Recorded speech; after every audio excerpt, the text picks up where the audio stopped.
kind of rude, you know. Kind of, Yeah. rude. Now he's offended everybody. See what happened there, right? We shall never mention it again. Okay.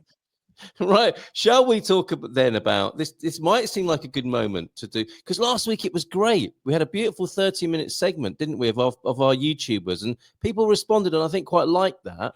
And you had a great idea here. What is your weirdest Portuguese experience then?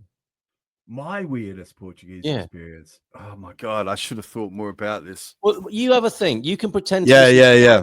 If you pretend to listen to what I'm about to say and just nod occasionally, you can be thinking about what you're going to share in a minute, which is normal rules for a conversation between two guys, right? Yeah. You're meant to listen to that bit I've just said. Sorry, what was that? It's gone already. I tell you what, Carl.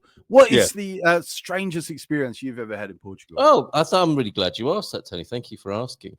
And it just so happens to be the theme of the Munson The Geeza live stream. It's not black and white here on YouTube and many other social media platforms at 7:00 on a Tuesday evening.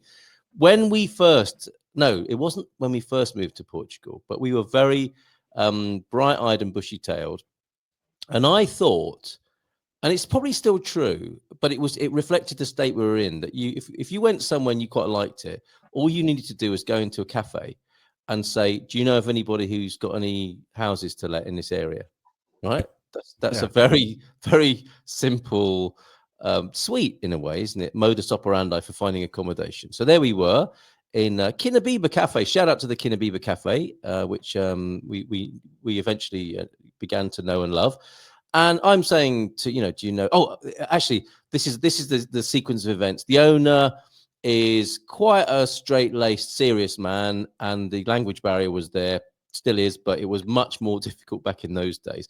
However, his lovely daughter, who was training to be a nurse, where was she being a nurse? Coimbra, possibly. Lovely girl, lovely, really helpful girl. Dad says, go talk to those people. They've got a question they asked me earlier on about a house or something around here. And she was lovely. And she said, yes, actually, I can help you with that.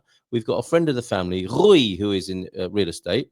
And I'll give you his number. So I phone up, Rui, do you know of any houses for rent? Just so happens I do. Come back and meet me, next Tuesday or whatever, and have a look in this part of Portugal. I'll introduce you to this lady who will be interested in renting to you, possibly, see if you like it. So we go to this house. And it's a great big house with loads of furniture in it. And it would appear her boyfriend are living there. And there's an annex in the garden. And when we're first arriving in Portugal, it's got a well, Tony. It's got citrus trees. Our fruit is falling off the trees, going to waste on the ground. She says, "Oh, you must take some of those oranges with you." You know what that's like when you're here in the first few months. You're like, "Oh my God, we've died and gone to heaven. This is fantastic. This is exactly the lifestyle we're looking for. Nice, quiet village." And it turns out, while this translation is going on, she's got a lovely dog called Ralph Lauren for some reason. Ralphie Lauren was the little dog. And turns out through translation, so how much is it? And I think it's like 500 Translation, euros. You translated the dog, or? No, this is we're back to the real estate agent, Rui, not Ralphie Lauren. Ralphie Lauren, as far as I'm aware, didn't speak English, although his name was Ralphie Lauren. Anyway, he's no longer with us, I discovered. Anyway, that's another part of the story which we may or may not. You adopted the dog? No, I used to see him in the street from time to time. I would stop and give him a lift home.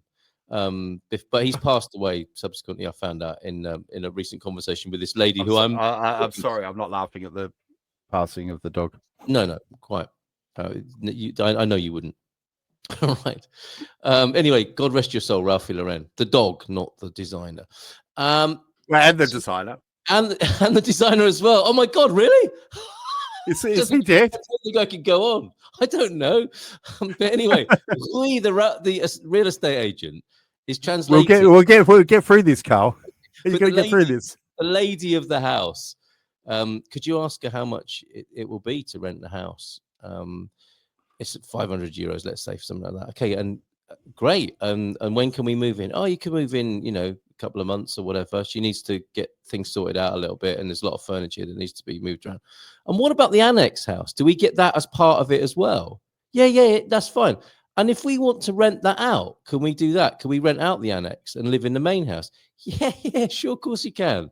And can we bring some furniture to store in the house before we actually move in? Yes, no problem. So great. All of that is taking place. €500. Where I don't know where we're living at the time. I think we're possibly near Tamar. Yeah, I think we yes, because that's right. Our youngest had only recently been born, which is quite a crucial part of this story. He couldn't have been more than a few months old, little Solomon. So I take some furniture over there and I store the furniture, and then come the day of moving in, and this is finally probably our weirdest experience here in Portugal. When we get there, she's still in the house, Tony. So, well, Wow. that's a bit weird. Maybe we've arrived on the wrong day. I thought we were renting the whole house. No. You're renting the annex. I'm staying in the big house, and you're renting the annex. It was about the annex. You're staying in the annex, you and your family, Oh, which had a few sparse bits of furniture in it. And clearly, she wasn't going anywhere, hadn't done anything to move. She either something was lost in translation, or she never meant to move, or there was something gained by not being very clear in the translation. But we were in the annex, and she was staying put in her house. But we were still paying the same sort of rent, thinking we were going to get two houses and maybe rent one of them out, or at least have friends to stay with us. So we moved into the annex. What else could we do, having vacated the house we just moved from on the same day and moved into the annex?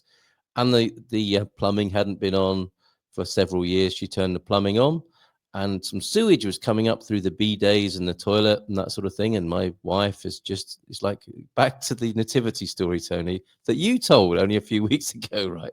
There we are in this freezing house, freezing at night anyway. I can't remember what the time of year it was. I don't think it was the winter, but it was cold and damp at night.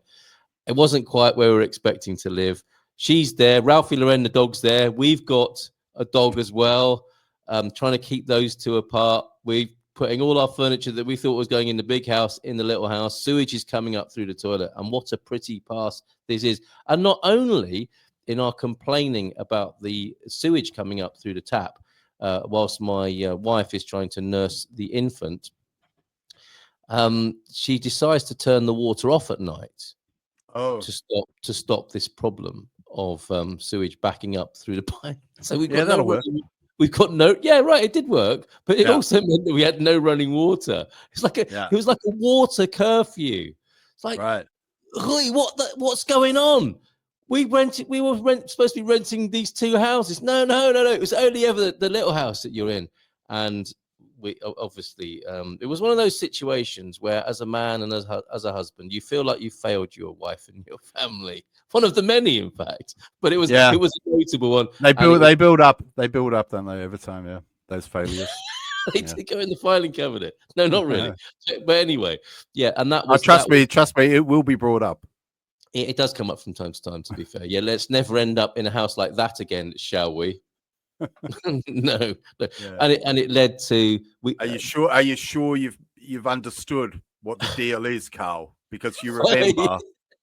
Well, the weird thing is, Tony, is we'd looked at a house a couple of weeks before, around the same time, wanting to move to this area.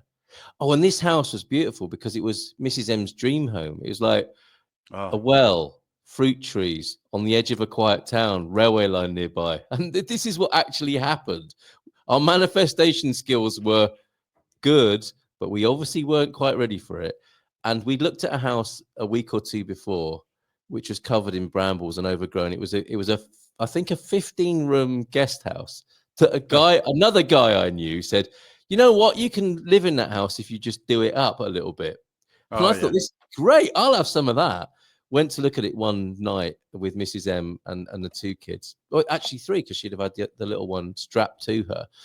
And we came away from there, and she says, there's no way I'm living in a shithole like that. You've got to be kidding. And I'm quite liking it. You know what it's like when you're a bloke. You think, I could do this, I could do that. It's massive. It's great fun.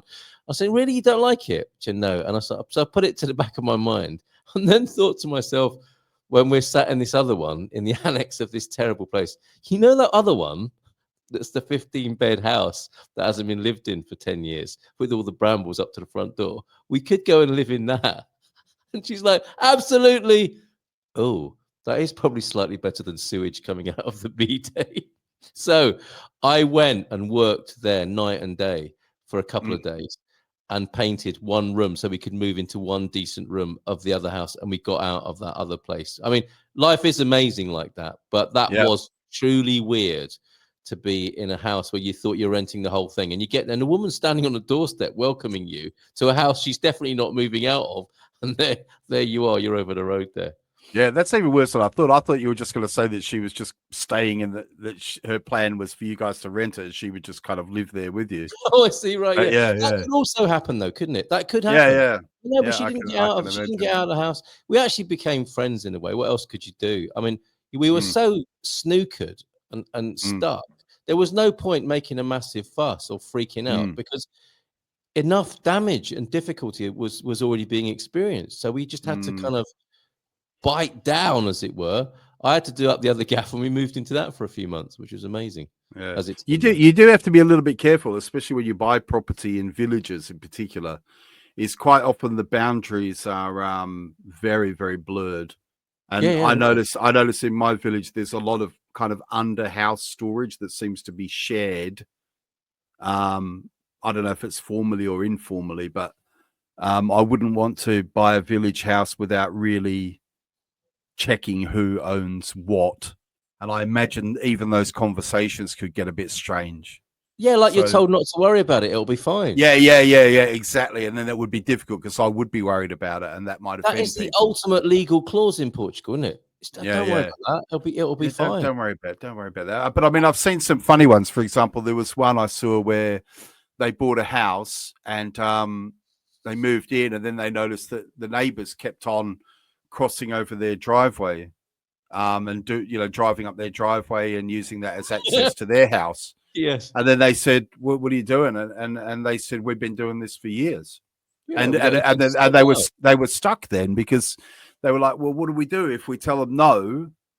And I've advised, this is something I've advised quite a few people when people have asked me about properties. So for example, I had someone ask me, oh, we're thinking about buying a Quinta, and the people who, it's our dream Quinta, everything about it we love. But they've told us that there's 4 local people who work on it. And, normally whoever buys it keeps them on. And I'm like, walk away from that. Yes. Walk away from that. Because you know what? If you have to sack them, you're finished. You know what I mean? Yes, absolutely. Absolutely. No. And to the people we were, Tony, who thought we could walk into a cafe and find a house to live in, which we did. Yeah. You when you hear that, there's 4 people who work the land. Isn't that charming and nice? That'll be lovely. They'll have a bag of oranges. Because you have this image. I mean, Portugal's a real country, but before you kind of move here, you have this kind of romantic image of it.